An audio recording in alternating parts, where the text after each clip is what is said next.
I think a lot of people assume that when you take on a religious point of view, you have to kiss goodbye to your mind, to your reason, to your understanding.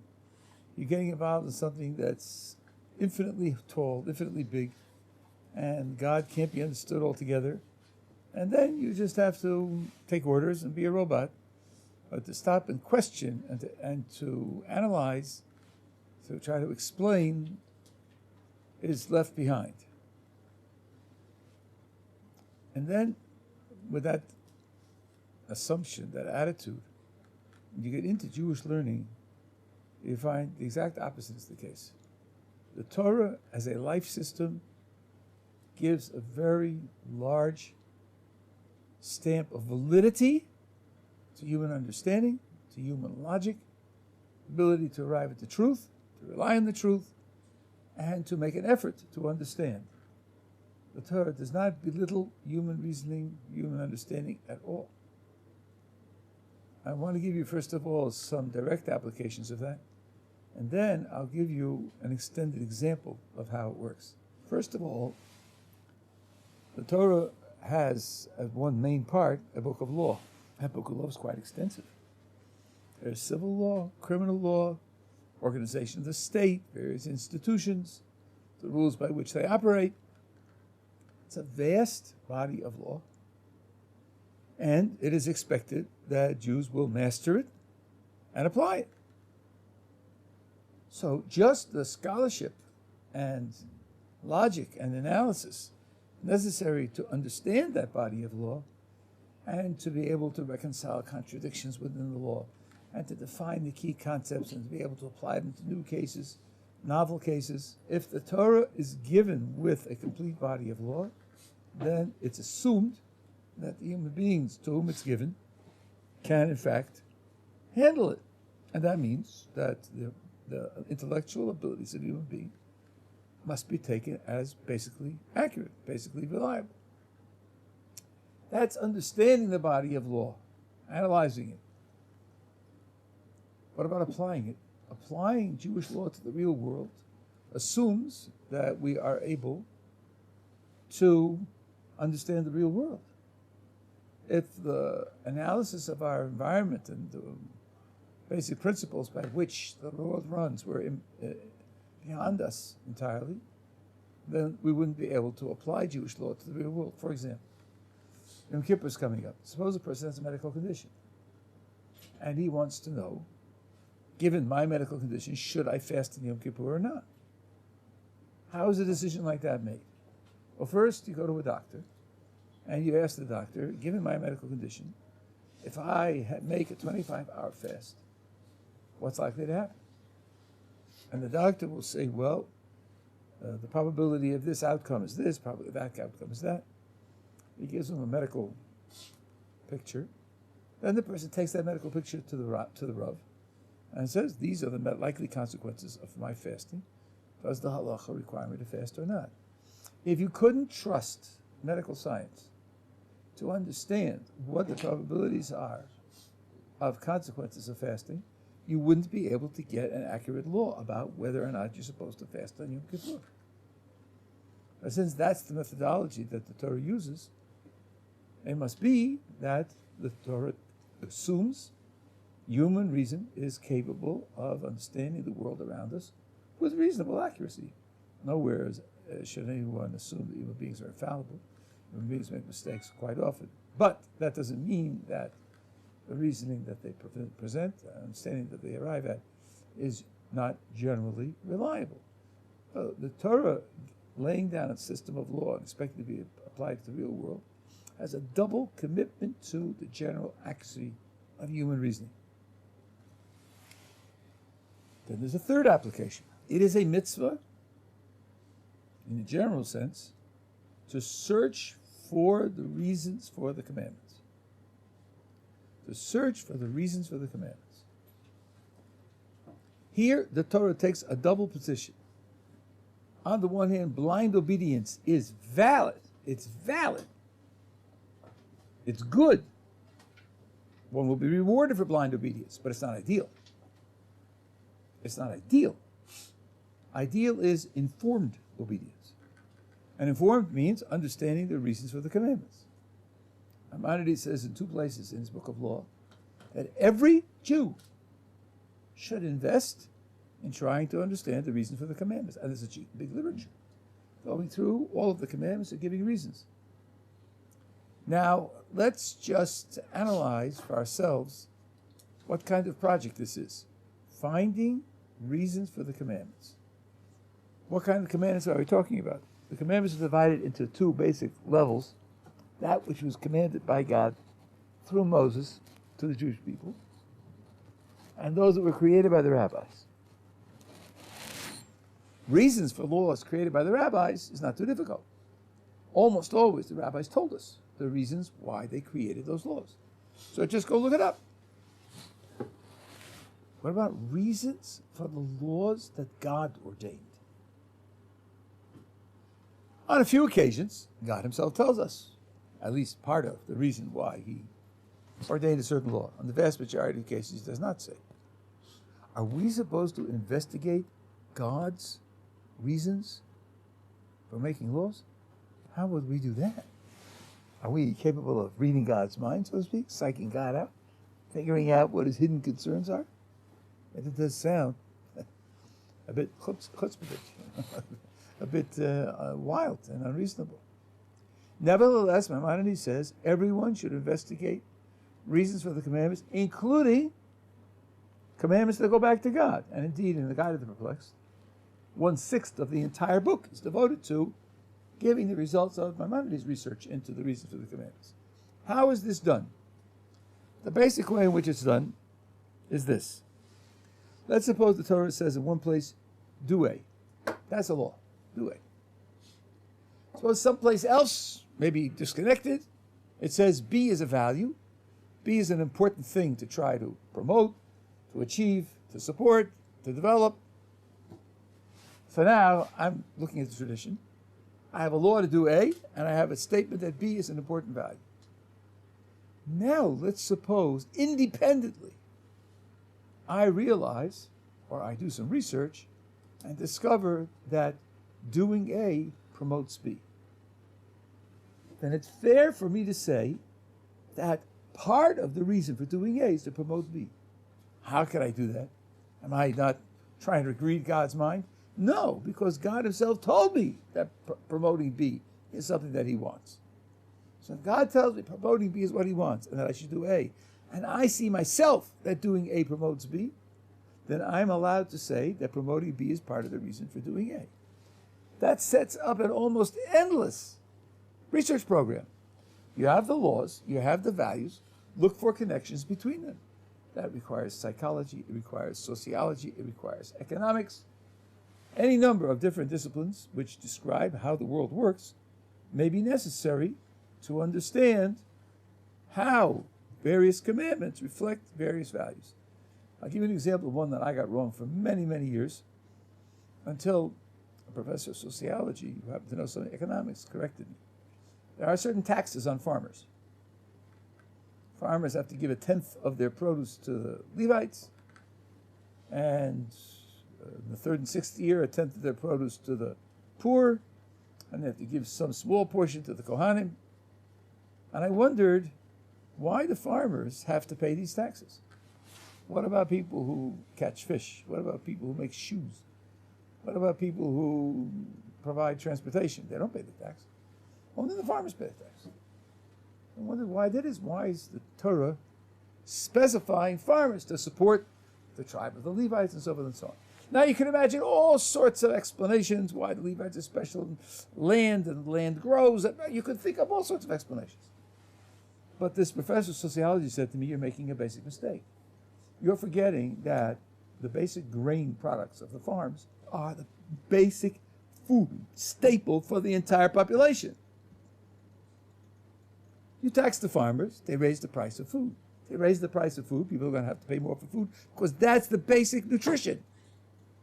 So basically the tax is being levied on the whole people because they're just going to raise their prices. So everybody ends up paying the tax because they didn't take into account that basic fact of economics. I was looking for the reason in the wrong place. So when the Torah says, it gives us a responsibility to analyze reasons for the commandments, the Torah is trusting our ability to understand how the world works, psychology, sociology, economics, military science, and use that accurately to decide, to discern, to discover what some of the reasons for the commandments are. So already in the structure of the tradition based on law, you have a tremendous reliance on human logic, and that's why we see already that the Torah is not simply telling you to leave your logic behind, but on the contrary, the logic is a necessary part of a Torah style of life. Everybody got it so far? Okay, now the Torah in many, many places describes God. The Torah uses just words to describe God. It's assumed that we're going to understand it. The Torah is not in the habit of shooting itself in the foot. If it tells us God is XYZ, it's talking to us. Then it expects us to understand. Sometimes understanding is not so simple. It's not so simple. And it requires also an extended use of human logic. And here I'm going to give you an example in some detail, which has a lot of ramifications in other areas. God is all-powerful. God is all-powerful. What does that mean? Many people think, well, it means he can do anything. God can do anything. God could do anything. Is that really correct? Is that something that we want to say, something that we want to be committed to? Let's try a couple of examples. God could do anything. God can learn something new. God can learn something new. How's that sound? We want to say that God can learn something new? How about God can improve? God can do anything. So God can improve? Now, learning something new is a genuine ability. Everyone in this room has it. The ability to improve is a genuine ability. Everyone in this room has it. Does God have those abilities? It doesn't sound good. It doesn't sound comfortable. To say that God could learn something new would mean to say that he doesn't already know everything, right? That doesn't sound right. Say that God could improve would mean that God isn't already perfect. That doesn't sound right. What are we going to say here? And just to throw another one in, which if you don't immediately understand it, you'll put it in your memory bank and you'll think about it. What about God can commit suicide? Can God commit suicide? According to our sources, no. No, he cannot. Now, the diagnosis here is not too far afield. My guess is that you're on the track already. I don't want to say God can learn something new because God is perfect and God's knowledge is perfect. God's knowledge is complete. The ability to learn something new is only had by imperfect beings. Only an imperfect being who's ignorant of something can learn something new. And I don't want to say God is ignorant of anything. Only an imperfect being can improve. If I'm committed to God being perfect, then I'm going to deny abilities that imply imperfection because he's perfect. So, we understand, it's not difficult to appreciate why we don't want to say that he can learn something new. We don't want to say that he can improve. But explaining it doesn't explain it away. It is now correct to say there are some things he can't do. So explaining being all-powerful as simply he could do anything is a wrong explanation. That's the wrong thing to say. We don't want to say that about God. Maybe we could say something like, God can do everything that a perfect being should be able to do. But that's not everything simpliciter, because some abilities imply imperfection.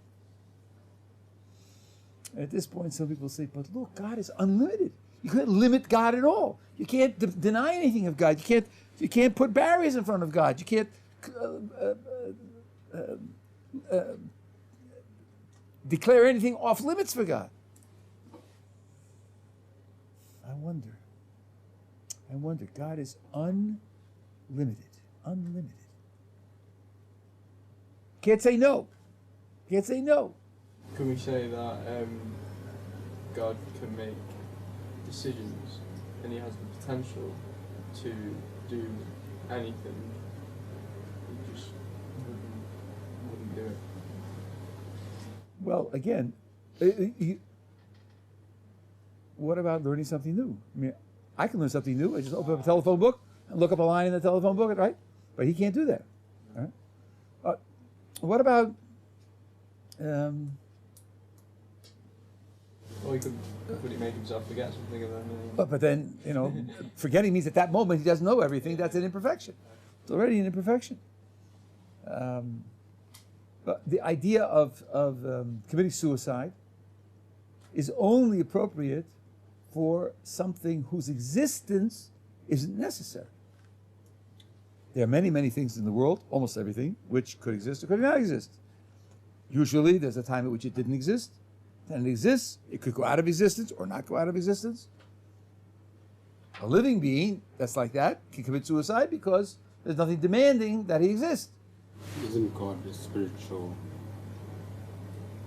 being? Sorry, say again? A spiritual being wouldn't be able to commit suicide. Only physical. Well, I don't know the ways in which spiritual beings operate, so it's hard to know. But at the very least, I don't want to say that God commits suicide because his existence is necessary. It's not an accident. And that being the case, his non-existence is impossible. So, but we started down the road of limited. People want to say God is unlimited, and God unlimited means you can't deny anything of God, because that way you're setting up an area which binds him, sets up boundaries. Okay, now let's try to take that seriously. You'll see it won't last very long. God is unlimited, completely unlimited. So I can't deny anything of God. Okay, then because he's unlimited, among other things, he has to be limited. He has to be limited. Because I can't deny anything. I can't say no to anything. Everything's on the table. Everything. So because he's unlimited, I have to say that he's limited. And then I'm in trouble, because then I'm contradicting myself. Right? So that's not a good path to go down. The idea of God being unlimited is just not an idea that's going to survive 10-second scrutiny. So we're not going to take that. So already, the idea of God being all-powerful has become, let's say, defined in a somewhat careful way. You can't just say he can do everything. That's not appropriate. Now let's attack it from another direction. This is similar on the surface, but its guts are really quite different. Let me give you some examples, and then we'll try to diagnose the problem. God has challenged me to a game of chess. But because he's a much better player than I am, he's giving me an advantage. God is playing with only his king. I have all my pieces, and he only has a king. Now here's the question. Can God checkmate me with only his king? Now I know it'll be hard for you, but we're talking about God. Can God checkmate me playing with only his king? Doesn't sound right, does it? Can God divide the number 2 into the number 5 evenly with no remainder? Can God correctly spell the English word table with exactly 4 letters? It does sound odd to talk about this sort of thing. Sorry? Hashem is more than above. He's above. Okay, he's above, I suppose, 10 miles above? 20 miles above? I mean, okay, but can... It's not in our mind. We cannot... It's out of our mind. If he's out of our minds, then we can't say anything at all. Good, then let's not talk at all. Let's not say he can or he can't. Let's not say he's all-powerful. Because all-powerful is my word. My word, it's my concept, it's in my mind. I'm using it. If he's really above and above my mind altogether, I can't say he's all-powerful.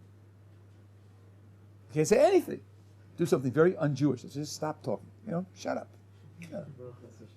But, chas v'shalom, because the tradition does talk. The tradition does talk. Tradition does describe him. And tradition describes him to me, it's talking to me. It's not making fun of me.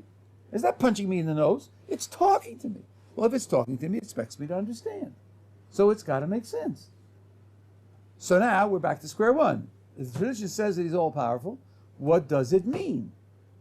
It can't mean he can do everything because he can't. We don't want to say that he can learn something new. We don't want to say that he can improve. Okay, we refined that. What is the tradition telling me? He can do everything? No, it can't be telling me that because then it'd be telling me things that are wrong. God cannot learn something new, and God cannot improve. Okay, so maybe it's telling me that God can do everything that a perfect being can do. So far, that's okay. Now, what about my last examples? Is the tradition telling me that God can checkmate with just a king? Is the tradition telling me that God can divide 2 into 5 evenly with no remainder? That would go against a rule that's been put into place. Then he's not dividing 5. He can do By it. spelling table. That's good. That's a standard move at this point. Spelled with 4 letters. He's not spelling tables. Okay, so that's right. But then it's not doing what I'm talking about. I'm talking about playing chess. Chess by our rules. If you invent another game, the sky's the limit. You can invent any game you want and play by any rules you like.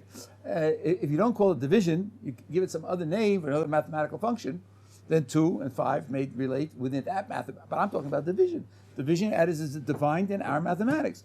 I'm talking about our English word table, Table, which is 5 letters, not 4 letters. Right? So you can't correctly spell it with exactly 4 letters.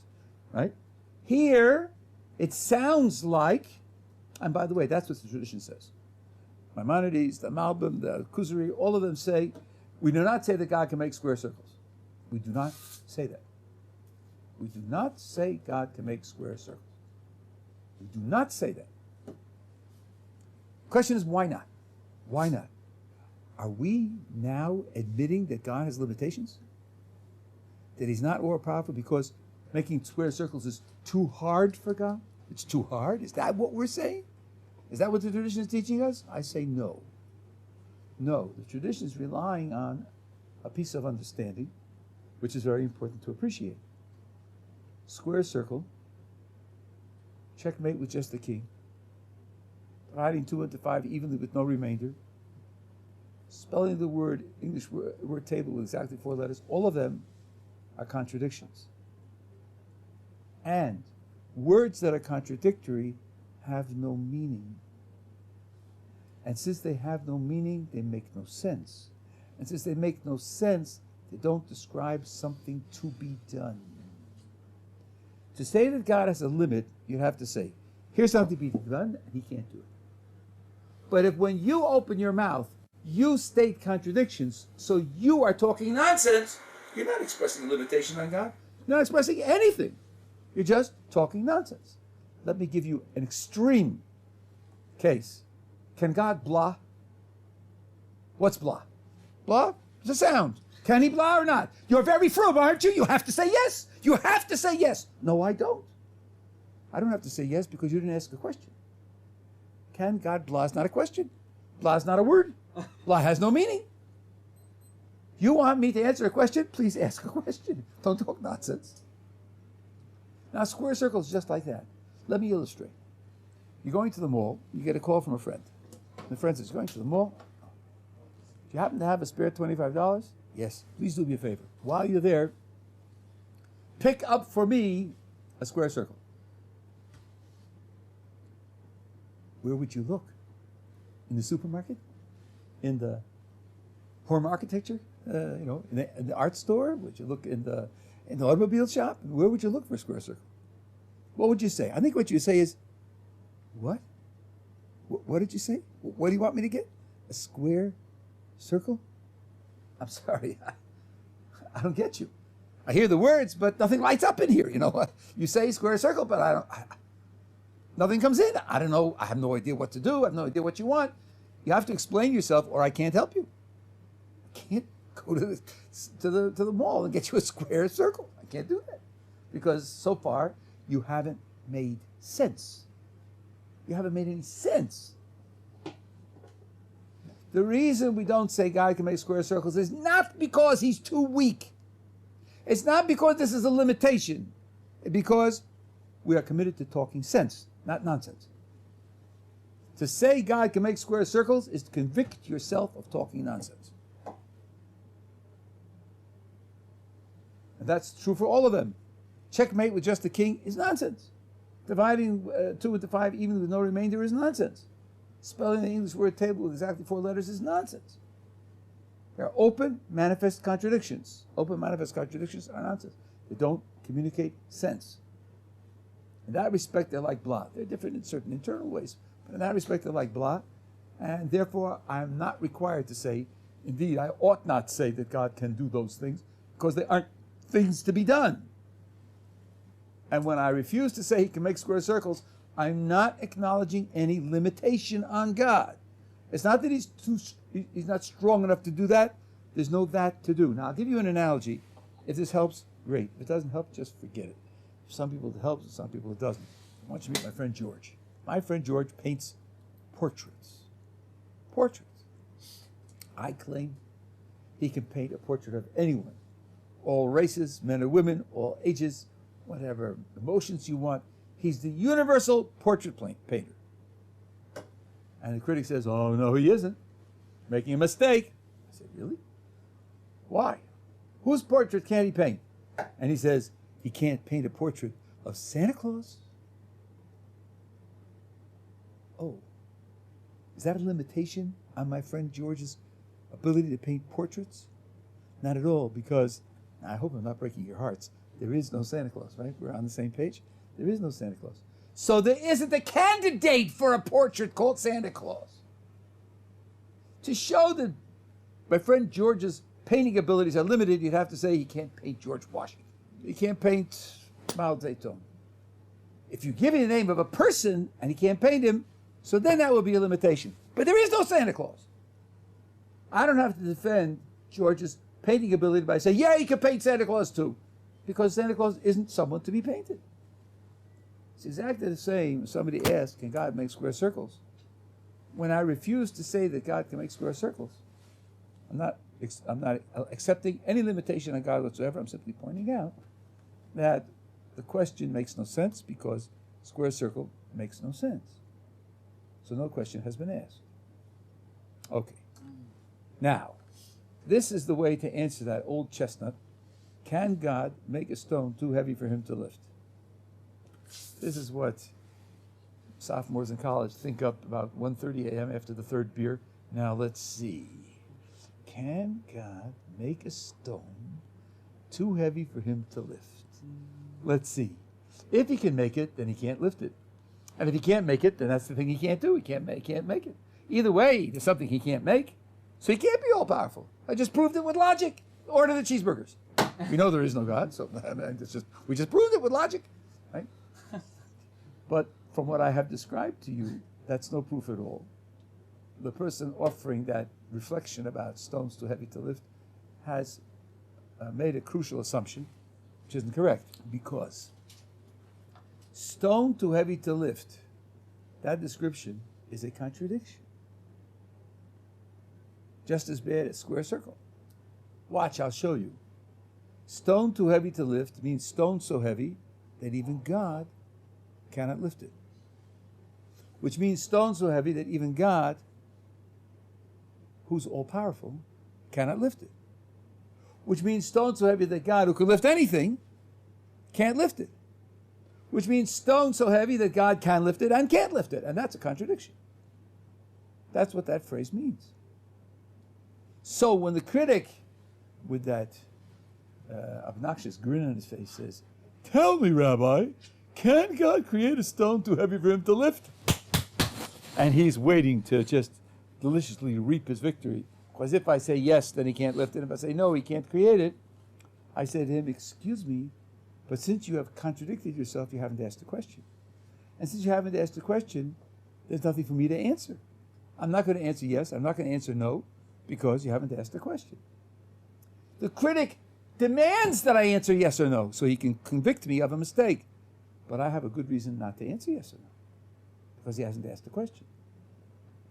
And that being the case, stone to head for Gottlieb is not a valid critique of the Torah's point of view. At any rate, this is now an axiom.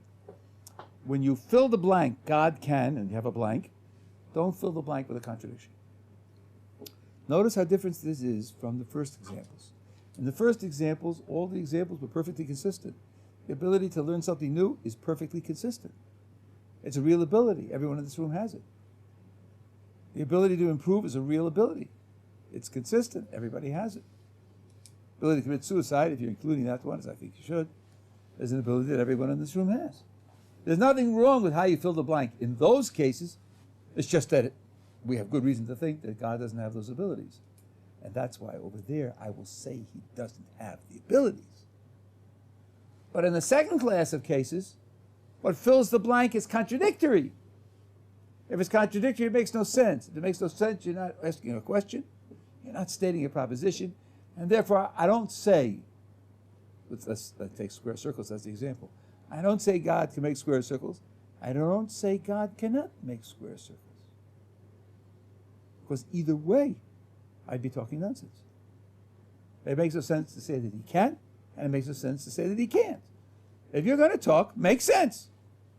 If you don't make sense, then I don't have to take account of you talking. This point goes back to Maimonides, and Nachmanides echoes it, and I'll tell you in both cases what's going on. It's really the same thing in two different contexts. Maimonides in the guide, Part 1, Chapter 50, is asking whether God has qualities, characteristics, attributes. Maimonides' position is no. God has no qualities or attributes or characteristics. When we talk about God, we're talking about what he does, not what he is. And he says, the reason is because God is one, and one means one, and only one, and nothing else other than one. So in a later chapter says he can't say that either. I'm just saying that for the recording. Right? And if you're going to talk about God's characteristics, there are going to be a lot of them. God is just, God is kind, God is merciful, God is all-powerful, God is all-knowing. There's going to be a whole bunch of them. And you're going to have a lot of them. God is one, you can't have a lot of characteristics. And if you say, says Maimonides, if you say, no, you're right, kind and just and merciful and all-knowing and all-powerful are different characteristics. They're different characteristics in people. But in God, those different characteristics are one. If you say that, says Maimonides, which some people are tempted to say, that's black is white, white is black. It's just contradiction. Either what you say makes sense or it doesn't make sense. And this doesn't make sense. It's a contradiction. Now, Nachmanides was forced into a disputation with the Catholic Church. This happened on a number of occasions in Europe. And it's interesting, it was in the province of Aragon, and Nachmanides was a personal friend of the King of Aragon. And the King of Aragon said, listen, the priests are pressuring me, you've got to do this. So he had to do it. Now, it was very tricky because in the disputation with the Christians, if you won, that was a proof that Satan was helping you, and there would be a pogrom. And if you lost and didn't convert, that showed that you're a renegade, and there would be a pogrom. So either way, there would be a pogrom. So Ramban was put in this very difficult position. And there is an account of the dispute. Ramban wrote it up afterwards, the question. And the guy who was asking the questions for the Catholic Church was a Jew who adopted Catholicism and claimed he had some Jewish knowledge. And anyway, it makes fascinating reading, and there's an English translation of it available. So 3 days where they ask the Ramban questions from all over, and he answers them. At the end, he says to the king, I've been answering questions for 3 days. Do I have an opportunity to ask a question? Just one question. So the king asked the priest and said, yeah, okay, you could ask a question. So he says, you believe in 1 and 3, 3 and 1. How does that work? Is it like 3 peas in a pot? No. Is it like 3 qualities in one thing? A block of wood can weigh a certain amount, have a certain density, a certain color, different qualities in one thing? No. Ramban gives a few examples, and they say no. So he says, okay, you tell me. When you say God is 3 and 1, 1 and 3, what do you mean? And the answer that they say is, we don't understand it, we just believe it. To which the Ramban says, if you don't understand it, you can't believe it either. And he leaves it. He leaves it there. I read that before I read the Rambam, and I wondered where he got that from. I think I can explain it. I will explain it to you now. But then I realized later when I studied the Guide to the Perplexed, it's quoting the Rambam. It's quoting the Guide to the Perplexed. Where is this written in the Guide of the Perplexed? Part 1, chapter 50. Now, what did the Ramban say? If you can't understand it, you can't believe it. Golly, don't I believe lots of things that I don't understand? Is it chok nachan? There are a lot of chok that I'm doing with this. Yeah, but that's where I do it. That's not something I believe. What do I believe about it? What do I believe about a chok? Nothing. I'm talking about now about believing something I don't understand. You're talking about doing it. That's not believing. I believe Hashem. I know But that- Hashem. Hashem. But if you know the Hashem command, that you do understand. A chok is not a good example because what I don't understand is the reason for it, but I don't believe anything about the reason for it either. I just do it. We're talking now about believing without understanding. Because everything, even this thing that we think that makes sense, and we know the reason what's the reason, even that is a chok. Yeah, but you're on the wrong roots. You're on the wrong channel now. You're talking about doing things you don't understand. Believing. He's talking about believing You said right something now, you don't you said understand. right now, believing you can understand. Believing something that you cannot understand. Right. Like Rambam says, if you don't understand it, you can't believe it. Mm-hmm. So, Let me say it again because they're saying the same thing, so something's going off the tracks here. Maimonides says, if you can't understand it, it has no content. There's nothing there to believe. It makes no sense. The Ramban, Nachmanides, talking to the Jewish renegade, says the same thing. He says, if you can't understand it, you can't believe it. They're saying the same words. Just that the Nachmanides used a different phraseology, different vocabulary. I have to explain how the vocabulary works. If you can't understand it, you can't believe it.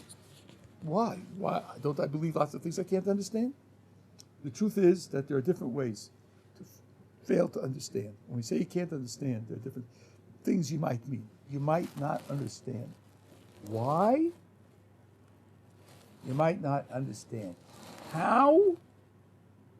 And you might not understand what. Those are different types of misunderstanding.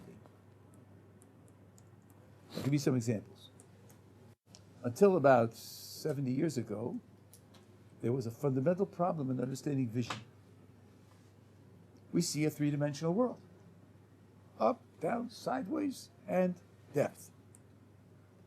Your retina, on which you receive information about the world, is two-dimensional. It's a flat screen. How can a flat screen give you 3 dimensions? How can it do that? How do you get 3 dimensions out of 2-dimensional information? What I don't understand here is how. I understand what. What is, I'm getting 3-dimensional picture out of a 2-dimensional screen. That's what we're talking about. I just don't understand how it happens. Why do human beings have opposed thumbs? Unlike many animals that have 5 digits but no opposed thumb. Why is that? What made that happen? How did it develop? So evolution pretends that they have an answer. But even before evolution had an answer, we understand what it means. It means you have an opposed thumb and other animals don't have opposed digits. We understand what we're talking about, we just don't know why it is that way. When you don't know why it is that way, and you don't know how it is that way, there's no reason you can't believe it. We're talking about something more severe now. We're talking about not understanding what it says. Not understanding what it says. Not how it's true and why it's true, but what it says. When you don't understand what it says, then there's nothing there to believe. It has no content. Somebody says, I believe that square circles are very expensive. Oh, really? You do? You believe square circles are very expensive? Can you explain to me what a square circle is? I mean, square, circle, they're not, they're different from one another. They can't be the same. What are you talking about? Don't ask me, I just know. Excuse me, you don't know. You don't know anything. Because the words you are using are meaningless words. So there's no it to believe. There's no it there to be believed. That's the Rambam's point, and that's the Ramban's point. So you can understand it, so you can't believe it. That's right. Can't understand it, you can't believe it. Now, what about cases where the Torah tells us things that we can't understand? What are we supposed to do then? For example, in describing the relation at Sinai, the Torah says, "B'chol ha'am roim es hakolos." All the people saw the voices. You don't see voices. You see colors and shapes and textures and so on and so on. You don't see sounds. And don't talk about synesthesia. Synesthesia is where there are neural circuits in the brain which cross, and where when you see red, you hear trumpets. Or vice versa. But what you're seeing is red, and what you're hearing is trumpets. It's just that seeing red triggers hearing trumpets. That's not what we're talking about. We're talking about seeing the sounds. In our language, in our vocabulary, that's just as bad as square circles. It's just as bad as spelling the English word table with 4 letters. It's just nonsensical. What are we supposed to do? That's a verse in the Torah. Don't I want to say that I pledge allegiance to all the verses in the Torah and I say they're all true? So I'll give you an example, a parable, and then I think the point will be easy to explain. Einstein is on a world tour. George is a very good physicist. He knows Einstein's theories well. He's accompanying him. When questions come up, if they're easy questions, George answers them. If they're difficult questions, Einstein answers them. Conferences with physicists all over the world. Come to China, and Einstein gets up to give his lecture. George is sitting there. And all of a sudden, Einstein starts to talk in Chinese. George says, "Wow, I didn't know Einstein knew Chinese. How about that?" George doesn't know any Chinese. You know, they had set up an interpreter there for him. Excuse me, assuming he's speaking English. No, he's speaking Chinese. Oh, he's going on and on. Give a lecture in Chinese. In the middle, one of the Chinese physicists grabs George's arm and says, "Wow, is what Einstein just said true?" Now, what is George supposed to answer? George doesn't understand Chinese. So I think George has to say this. "Look, I don't understand Chinese. So I don't know what he just said, but I know Einstein. I know his reputation. I know his general lectures. And I can tell you, if Einstein said it, it's true. Whatever it is and whatever it means, if Einstein said it, it's true." And I think we could say the same thing. Look, the Torah is true. Everything in it is reliable. Now, the Torah says that they saw the voices. Is that true? Sure, it's true. Whatever it means. I don't know what it means. I can't believe that there's a proposition there because I can't understand it. To me, it's gobbledygook. To me, it's square circles. But I know the Torah has a meaning that I don't know. It has some meaning that I'm unaware of. And being that it has that meaning, whatever that meaning is, of course it's true. That much I can say. But I can't say I believe that what the Torah says to me is true because it doesn't say anything to me. I have no understanding of it. Now, if you'll tell me, wouldn't this be a way out for the Christians? I think that's right. It would have been a way out. Too bad they didn't take it. You know, it's not as if they couldn't have saved themselves. It's just they didn't think of it, or they want to court mystery, which makes no sense. But I think that is a perfectly valid way to handle cases like this and cases in general in life. When you now, if you say, "Well, but look, what you told us that the Torah's purpose is communicating to us. Now you tell me these words have no sense. The Torah must know that to us they have no sense. So why does it write words for us that have no sense? It's not communicating anything." It can be communicating something. It can be communicating something even without it making sense. It can point the direction in which the sense ultimately will be found. Torah says they saw the voices. They saw the sounds. Well, the Torah is not describing diamonds, and it's not describing the behavior of elephants, and it's not describing mathematics. It's describing, well, the waves aren't the sounds. I mean, if you're talking about mathematical waves, I don't understand it. yeah.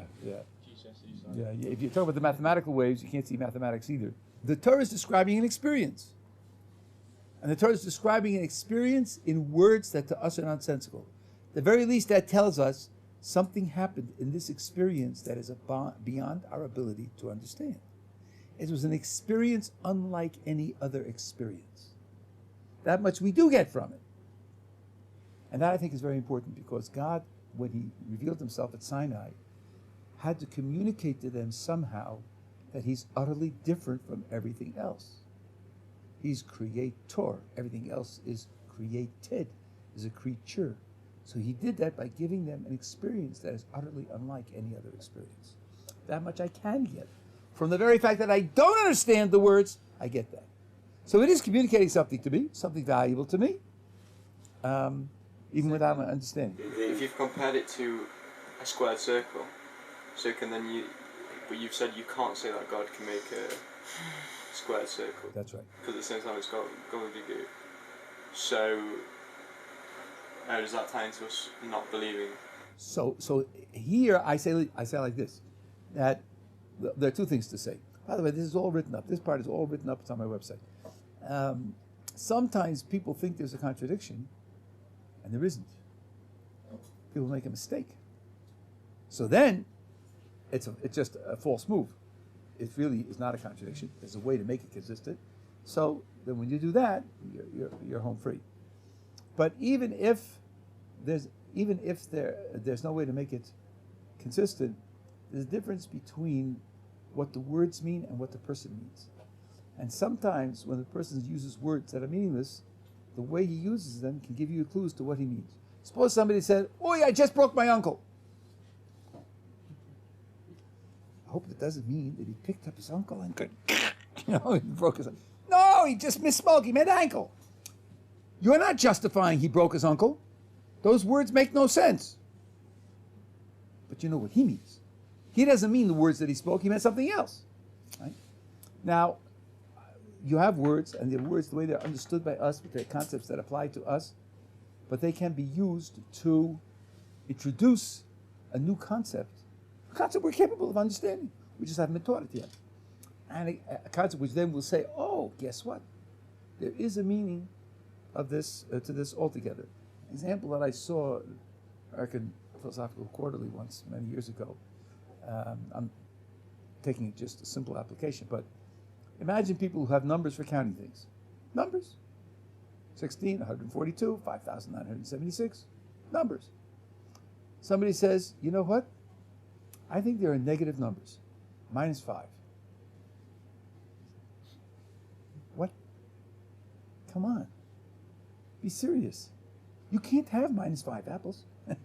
There can't be -5 apples in a bag. Numbers are for counting things. 5 means you have 5 of them. -5? It's just meaningless. Absolutely meaningless. So I say, I understand what you mean. I understand where you're coming from. But look, suppose you have 10 apples in a bag, and suppose you owe someone 5 apples. Now, if I make that -5 stand for what you owe, not counting any real apples, it says what you owe, then I could calculate your total assets. Your total assets is really 5 apples, not 10 apples. That might be useful. Now what have I done? I've taken something, -5, which at the outset to them is just meaningless. It just can't count -5 apples. And I've introduced a use for it, which gives it a new use, and a new use that could be very important, very helpful. So someone could do that. Someone could do that by way of giving you a new concept, which you could then use to understand things you couldn't understand before. Someone could do that. Something like that is going on here. The way we understand square, the way we understand circle, is an absolute contradiction. Seeing sounds is something which doesn't make any obvious sense. Now, you said something before, which some people have tried. I don't think it works for Sinai, but we understand sounds to be patterns of motion of air molecules. Suppose you could see the air molecules moving and you could calculate the waves in the air molecules, see the waves, compression and decompression, compression and decompression, traveling along. Unless you know that that's what a sound is, you have no way to understand what it would mean to see a sound.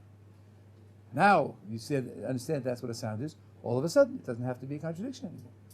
But as long as in your mind it's a contradiction, it creates no concept. It creates no concept, it creates no understanding. It creates no understanding, there's nothing there for you to believe. So then I think you're in the condition of George together with Einstein. I don't know what it means. whatever it means, whatever the Torah is trying to describe by it, must be true. I just don't know what that is. So I can't claim I believe it. What it do I believe? I just believe that whatever it is, it's true. That much you can't say. I think that's all you have to say. At any rate, I think you see that the Torah's commitment to human logic is very large, because all these things are part of understanding what the Torah communicates to us. And it's not the beginning. It's not the end. It's not even the beginning of what the Torah requires us to think about and try to understand. So the idea that you're taking leave of reason because you're committing yourself to a religious way of life is simply a mistake. This religious way of life demands very strict and widespread use of human logic.